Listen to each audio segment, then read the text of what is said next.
من حق بيتكوفيتش ونجوم الجزائر أن يحتفلوا بعد أن تحولت الآن ألوان ملعب المباراة اللون الأخضر الذي يطغى على الملعب. كابتن رفيق صيفي، كابتن رفيق حليش، وكابتن محمد التريكة، مبروك هذا التأهل للمنتخب الجزائري. أبدأ معك حليش، مباراة صعبة أمام واحد من أقوى منتخبات البطولة في سيناريو مثير جدا، وصولا إلى ما كوفي عليه بيتكوفيتش من مجازفة نسبية في الدقائق العشر الأخيرة أدت إلى هذا الانتصار. صحيح محمد، ذكرنا بداية الاستوديو أن مباراة معقدة، مباراة صعبة جدا، تلعب على الجزئيات وتلعب لين الدقائق الأخيرة، وصح شفنا أنه وصلت إلى 120 دقيقة، أوقات إضافية، حلول جت أخيرا من فرديات. بلبينة عمل رائع، الجهة اليسرى يحاور اللاعب، ثم تسديدة أكثر من رائعة يهز بها الشباك.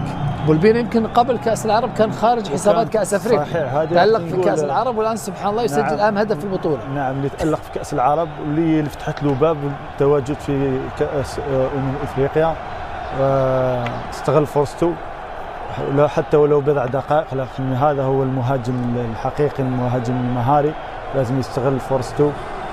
مباراة على العموم كانت مميزة من كل العناصر، من الخطوط الثلاثة، يا إما هجوميا خلق عدة فرص خاصة في الشوط الثاني، دفاعيا صلابة دفاعية موجودة، غلق مساحات في وسط الميدان عامل كبير خاصة من بوداوي.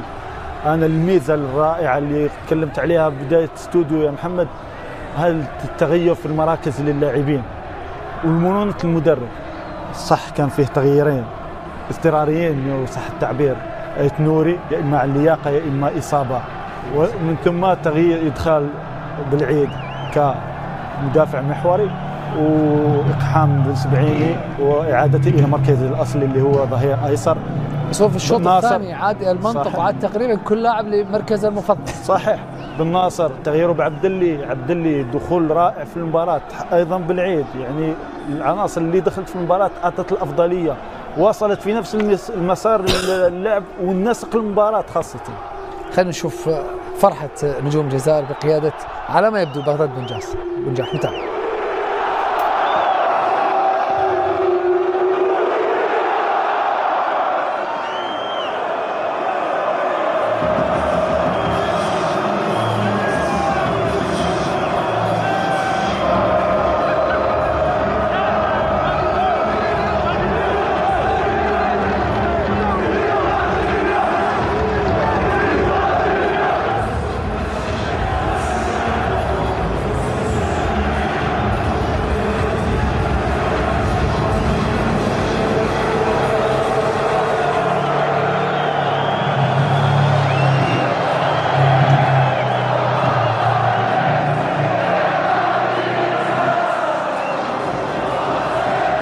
هنا يتوج إذن بولبينة رجلا لهذه المباراة، يتوج بجائزة أفضل لاعب في المباراة على الرغم من لاعبه لدقائق قليلة في الشوط الإضافي الثاني، لكنه يتوج بجائزة اللاعب الأفضل في هذه المباراة بعد أن كان صاحب اللقطة الأهم في هذه المباراة بتسجيله للهدف الوحيد. دعونا نستمع لبولبينة في تصريحاته مباشرة بعد أن توج بجائزة أفضل لاعب في هذه المباراة. نستمع.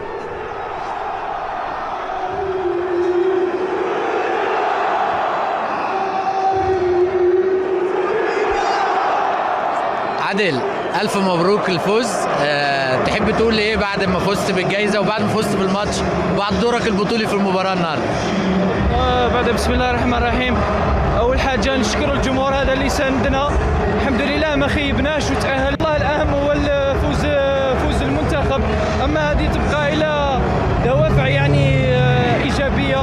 الحمد لله تأهلنا وإن شاء الله يزيدوا يساندونا ونفرحوا المباريات القادمة إن شاء الله.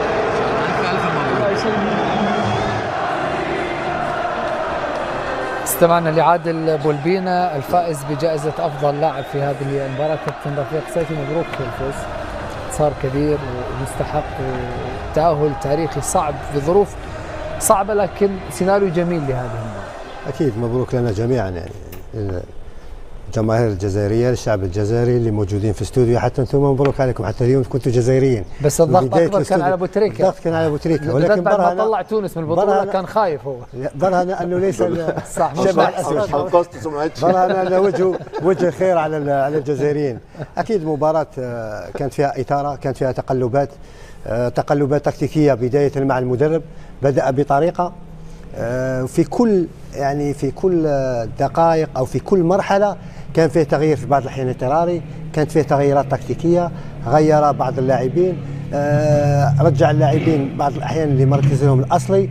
يعني تقلبات، هذه قراءه من المدرب يشكر عليها، لانه حقيقه قرأ جيدا المباراه، حتى ولو في بعض الاحيان فيه مدربين يخطئون في بدايه المباراه ولكن لا يصححوا الاخطاء. هو اخطا، صحح، عدل، ثبت، وفي نهايه المطاف جازف ببولبينا في 6 دقائق الاخيره واخرج هذا اللاعب، يعني هو اللي كان حلال عقده المباراه اليوم، وهدف يعني مهم جدا معنويا لبولبينا ومهم للجزائر.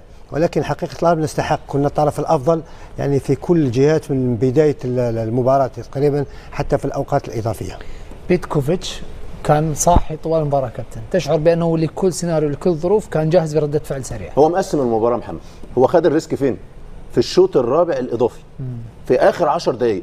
انا عايز اشوف الجول يا كابتن محمد، شارك فيه كل اللعيبه اللي اتغيرهم، بيتكوفيتش، حاج موسى، عبد الله، زروقي، بلبوين. التغييرات اللي عملهم هم اصحاب التمريرات اللي قبل الجول، وبعدين الجول ينم على ان جانب بدني من الاول خالص، ده الضغط السريع واسترجاع الكره والتحول السريع ومهاره كبيره. فينش عالمي ما شاء الله. وش رجله يا كابتن محمد، وش رجله مش بطن رجله. بكل قوه. كل اللعيبه من بدايه الهدف معمول صح زي ما بيقول الكتاب، قطعه، تحول سريع، جت للحاج موسى، راح. هذه اصلا كرته المفضله بالبينه. أيوه. اتذكر بالذات مباراته مع تحيل امام الاتحاد السعودي في تشامبيونز ليج اسيا، سجل نفس الطريقه. ايوه بص يا كابتن محمد، الكره جت مع الكونغو، قطعوها ماشي، اتقطعت، اتلعبت بالراحه خالص، طلع الكوره، الحاج موسى راح نازل ولعبها في نص الملعب، ضرب 2-3 لعيبه، وبعد كده عبد الله لزروقي، بديل. ايوه، وفي المساحه، وده طبعا عنده المهاره، راح واخد بساكه لجوه وبوش رجله، فجول حلو، جول ملعوب، جول سيناريو حلو ويليق بالاداء الكبير الموجود بين المنتخب الجزائري. عجبني الروح، عجبني الجانب البدني يا محمد، من اول دقيقه لاخر دقيقه اللعيبه بتجري ما بطلتش جري، فاعتقد ان ده سيناريو حلو وهدف حلو وهدف جماعي ملعوب للمنتخب الجزائري. هدف الدكه، ايوه تقريبا 4 لاعبين، وتكلمنا بدايه الاستوديو عن الدكه في بعض الاحيان هي تصنع الفارق، واليوم الدكه هي اللي صنعت الفارق. عندما يكون عندك تعداد بشري في بطولات مجمعه مثل هذه تحتاج الى كل اللاعبين. سعود، للحديث عن ابرز ما جاء في هذه المباراه المثيره، عن اهم تفاصيلها واحداثها بعد ان نتوقف.